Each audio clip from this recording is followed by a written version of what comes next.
यह जरूरी है। तो नेक्स्ट क्वेश्चन देखते हैं हम लोग। देखो ये इंपॉर्टेंट है, यह इंपॉर्टेंट कैटेगरी में सब लोग ध्यान यहाँ पर लिख दिया गया है। 1 मार्क पक्का, एक क्वेश्चन पक्का है, 100% चांस है इसका एक क्वेश्चन पक्का आएगा, पहले से लिख दिया। देखो 1 मार्क क्वेश्चन यानी एक क्वेश्चन फिक्स है इसका, 1 मार्क का एक क्वेश्चन फिक्स है। किस में आएगा? एमसीक्यू में। एमसीक्यू में इसका 1 मार्क फिक्स है। आर दिखाया आपने, आर क्या है यहाँ पर? क्या है? रिफ्लेक्टेड नहीं है, आर है वक्रता त्रिज्या, आर वक्रता त्रिज्या। आर क्या है? वक्रता त्रिज्या। रेफ क्या है? फोकस दूरी। सही, फोकस दूरी है। ये क्या है? फोकस दूरी है। चलिए छोटे द्वारक के लिए के गोली दर्पण के लिए वक्रता त्रिज्या आर, यहाँ पर लिखा भी है फोकस दूरी एफ से 2 गुनी होती है। वक्रता त्रिज्या आर और फोकस दूरी से कितनी गुनी होती है? 2 गुनी होती है। अब ध्यान दो, इसका अर्थ है कि मुख्य फोकस एफ तो ध्रुव और वक्रता केंद्र के ठीक बीचों बीच मध्य में होता है, R = 2F। अब ध्यान दो, हम लोग पढ़े थे कोई दर्पण था, कुछ दर्पण होगा तो इसी तरह होगा ना।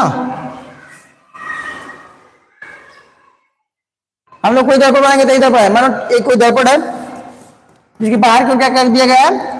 कलई कर दिया, कलई या पेंट बोलते हैं इसको, कलई कर दिया गया। ये क्या है? वक्रता केंद्र है। किसका केंद्र है?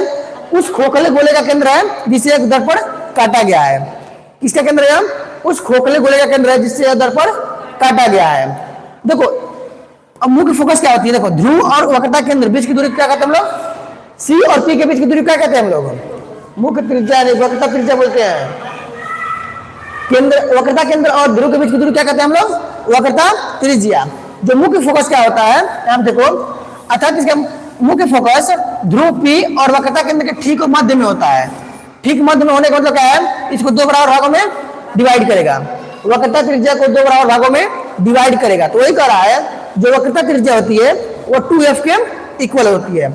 यहाँ से जो लेंथ होगी पूरी, यहाँ से एक को हम लोग बोलते हैं वक्रता त्रिज्या R, इसको हम लोग बोलते हैं वक्रता त्रिज्या R, और यहाँ से लेंथ को बोलते हैं हम लोग फोकस दूरी F। ये फोकस दूरी F है। तो देखो R क्या हो रहा है? 2F हो रहा है कि नहीं? R क्या हो रहा है? 2F हो रहा है कि नहीं? देखो एक यहाँ से यहाँ तक दूरी भी F ही होगी, ठीक है। यह दूरी भी क्या हो जाएगी? आपकी F हो गई। F + F = क्या बनेगा? R, यानी कि R = हम लोग लिख सकते हैं F + F यानी कि 2F। वही यहाँ पर लिखा गया है और ये फार्मूला इंपॉर्टेंट है आप लोग के लिए, ठीक है। यही यहाँ पर लिखा गया R = 2F। यही